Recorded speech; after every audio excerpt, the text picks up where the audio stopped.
Hello friends, Radhe Radhe, जय श्री कृष्णा। कैसे हैं आप सभी लोग? आई होप आप लोग अच्छे होंगे, स्वस्थ होंगे और मैं भी एकदम ठीक हूँ। तो आइए शुरू करते हैं आज का अपना ये ब्लॉग। तो आज हम बेसिकली जो बात करने जा रहे हैं वो बात करेंगे हम इस चीज़ के ऊपर कि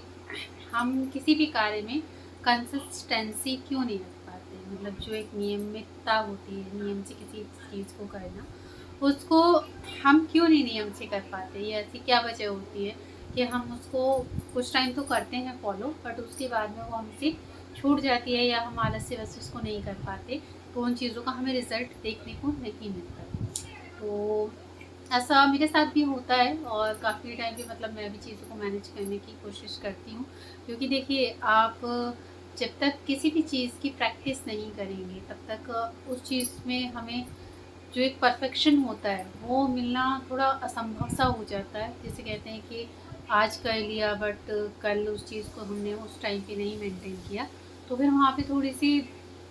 चीज़ों में डिस्टेंसफुल आने लगता है। तो उसकी वजह से जो होता है ना, हमारा सारा जो रूटीन होता है वो सब मतलब डिस्टर्बेंस हो जाता है और हमें वो रिज़ल्ट नहीं मिलता जो रिज़ल्ट हमें रिक्वायर्ड होता है। तो इस वीडियो में हमारी जो बेसिकली टॉपिक है वो यही है कि हम किसी भी चीज़ के पीछे अगर हैं, मान के चलिए कि अगर कोई किसी चीज़ का हमारा लक्ष्य है और हमने उसको निर्धारित किया हुआ है कि हमें इस टाइम में इस वस्तु को अचीव करना है या इस लक्ष्य को हमें अचीव करना है, तो उसके लिए हमें किस तरीके से वर्क करना चाहिए। तो पहली बात तो देखिए, कभी भी आप किसी भी वस्तु को या किसी भी लक्ष्य को निर्धारित करते हैं अपने लिए, लाइक मान के चलो कि आपने लक्ष्य बनाया कि भाई मुझे इस चीज़ को, जैसे मैं एक एग्जांपल ले लेती हूँ, लाइक कोई जैसे मान के चलिए आप ओडी कार है, ठीक है, या BMW है। बहुत सारे लोगों का सपना होता है कि नहीं, मैं एक लग्जरी कार परचेज़ करूँ या लग्जरी घर परचेज़ करूँ। तो उस चीज़ को सबसे पहली बात तो ना आपको अपने मन में विजुअलाइजेशन सोचना प्रारंभ करना पड़ेगा कि हाँ, कि आपको ये रिक्वायर्ड है और आप उस चीज़ को अचीव कर चुके हो, देख रहे हो, विजुअलाइज कर रहे हो, महसूस कर रहे हो। तो उससे होता है क्या है कि जो यूनिवर्स होता है उसको एक संकेत मिलने लगता है कि हाँ, ये चीज़ इनको रिक्वायर्ड है और ये मनुष्य इस चीज़ के लिए मुझसे रोज़ प्रार्थना करता है, प्रेयर करता है, विजुअलाइज करता है। तो उन चीज़ों को जो यूनिवर्स होता है हमसे कनेक्ट करने लगता है। दूसरी बात कि कभी भी अगर आपको किसी वस्तु का या कोई आपका डिज़ायर है, उसको पाना है, ठीक है, तो उसको लिखना प्रारंभ कीजिए। क्योंकि जब तक आप उसको लिखेंगे नहीं और लिख के अपने सामने लगाइए, तो जब तक आप उसको लिख के अपने सामने नहीं लगाएंगे तब तक आपको उस चीज़ का कभी आपको याद रहेगा, कभी याद नहीं रहेगा। तो उन चीज़ों को ना शेड्यूल करना शुरू कीजिए, ताकि आपको पता रहे कि हाँ, आज मुझे इतने बजे ये कार्य करना है और उसके बाद में मुझे ये कार्य करना है, जिससे कि मेरा जो भी पूरा शेड्यूल है वो कंप्लीट हो सके और मैं अपने टाइम का अच्छा यूटिलाइज कर सकूँ। तीसरा कि हमें जो भी कार्य हम कर रहे हैं उसमें संदेह नहीं करना। मैंने बहुत संदेह किया है। तो होता क्या था कि देखिए, जब संदेह हम अपने ऊपर करते हैं या फिर हमें अपने ही फैसलों पर विश्वास नहीं होता, तो वो चीज़ कभी पूरी नहीं हो सकती। इसलिए कभी भी आप किसी भी चीज़ को अचीव करना चाहें या कोई भी कार्य, कोई भी लक्ष्य या जो भी आप अपने आप को जिसे मानते हो कि नहीं, ये मेरे लिए सक्सेस है और इसको मैं पाना चाहता हूँ, लाइफ में अचीव करना चाहता हूँ, उस चीज़ को आप ज़रूर से,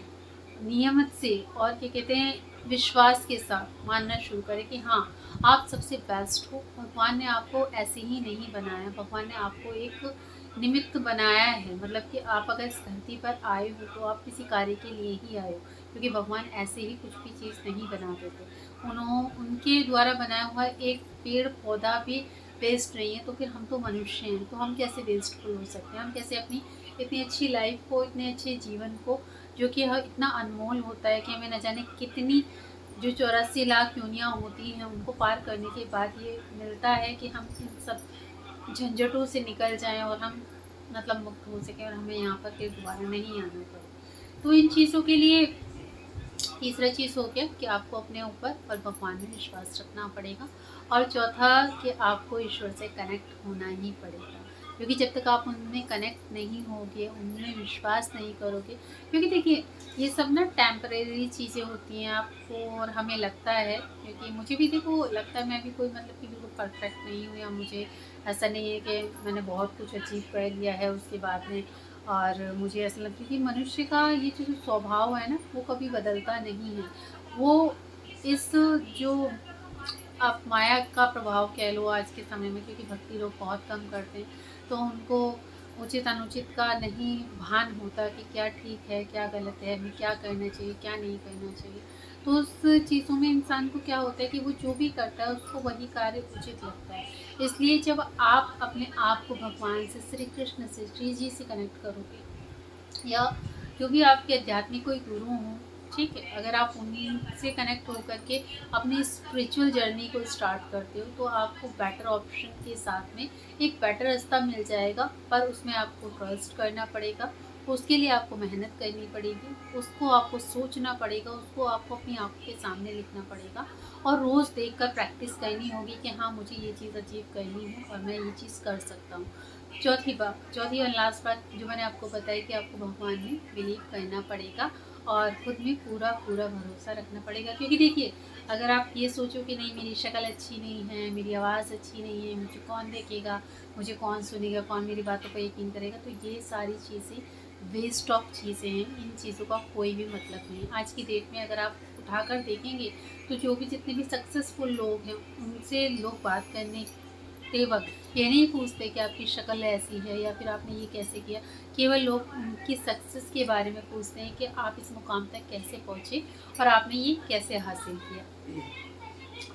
तो हमें हमेशा, जैसे हमारे पूर्व राष्ट्रपति थे अब्दुल कलाम जी, तो उनके बारे में आपने देखा होगा, उनकी बातें आपने सुनी होगी, कितने अच्छे से मतलब कि वो लोगों को मोटिवेशन किया करते थे और लाइफ में उनके जो ये अप डाउन्स आए इतने